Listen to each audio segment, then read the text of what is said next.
Hi. So what we're going to look at today in this video is we're going to start looking at proof, okay? And we're going to start looking at direct proof, which is the most basic version of proof, although in a way it is also the most convenient. So what generally these deal with is number theory. So for this example 1, prove that the product of any even and odd pair of numbers will always be even. So it doesn't matter that I can say 2 times 3 is 6, 5 times 6 is 30, and then 11 times 12 is 132. That's not enough, because if you could theoretically say that somewhere along the number line that is infinitely long, all you need is one counterexample to disprove this conjecture. Okay? So how am I going to prove this? So we take it in terms of algebra, in terms of n, any integer. So what is the most basic way of describing an even number? Well, all even numbers are divisible by 2.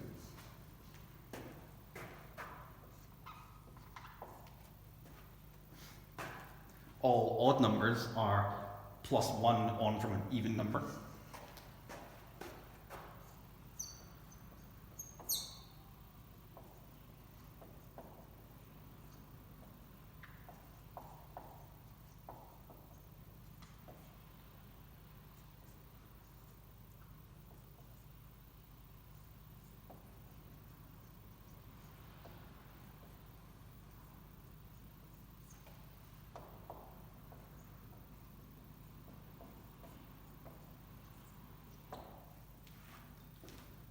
And so, I broke out the brackets, I got 4n squared plus 2n, and then I did equals 2 times, I took out the common factor of 2. Now we can see that 2n squared plus n, where n is any integer, is just going to be another integer, because you're squaring it and adding the same integer. So then I've replaced that with k, and therefore, as no matter what we have as k, it's going to be then multiplied by 2, and therefore, no matter what happens, it is always going to be divisible by 2.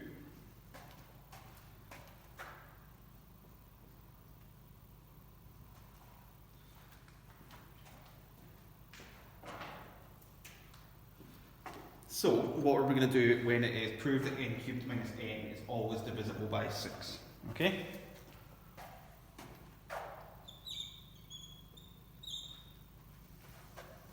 So what we could do first of all is maybe recognise we've got a common factor there.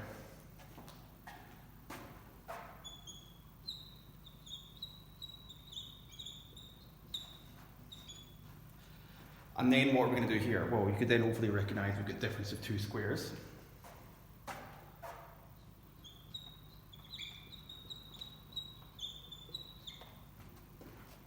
And it might not look like it, but I have actually proven this now.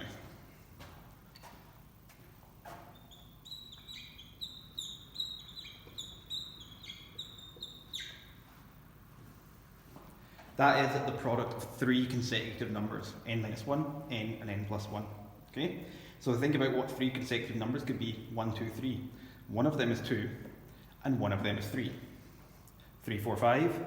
One of them is 3, and one of them is a multiple of 2. The product of 3 consecutive numbers, because it is divisible by 2 and it's divisible by 3, that means it must be divisible by 6. Okay?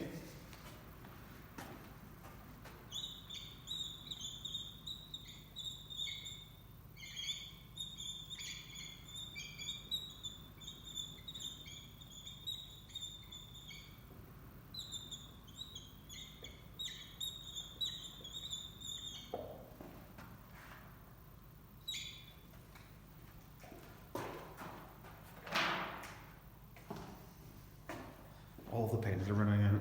It's quite annoying.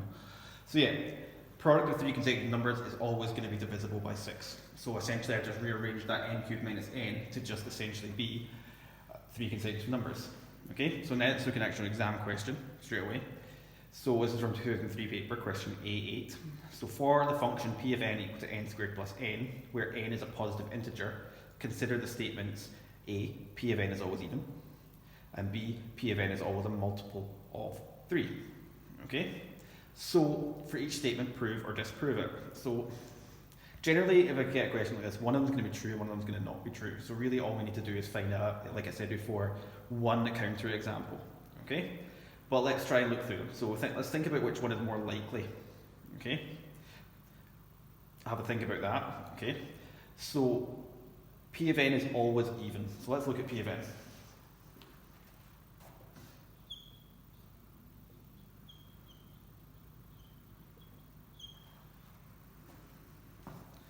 So what can we do here? Well, let's take out a common factor.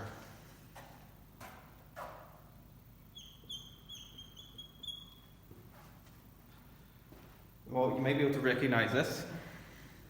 What I've essentially just done is I've proven that n squared plus n will always be a product of two consecutive numbers. And if it's a product of two consecutive numbers, one of them must be even and one of them must be odd.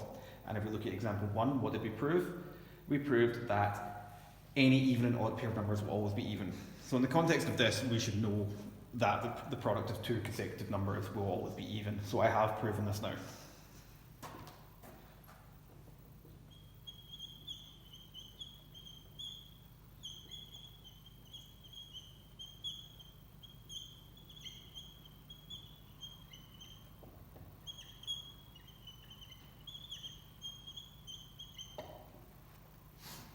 So then let's look at statement B. P of n is always a multiple of 3.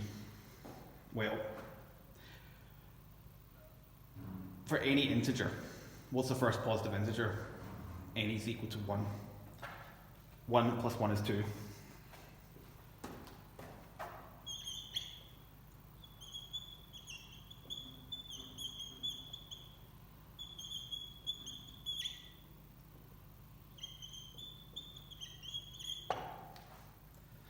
Therefore, not true. Okay? So there are some examples of direct proof. There's going to be a little bit of number theory and maybe a bit of problem solving, but that is essentially what direct proof is. Okay? Thanks.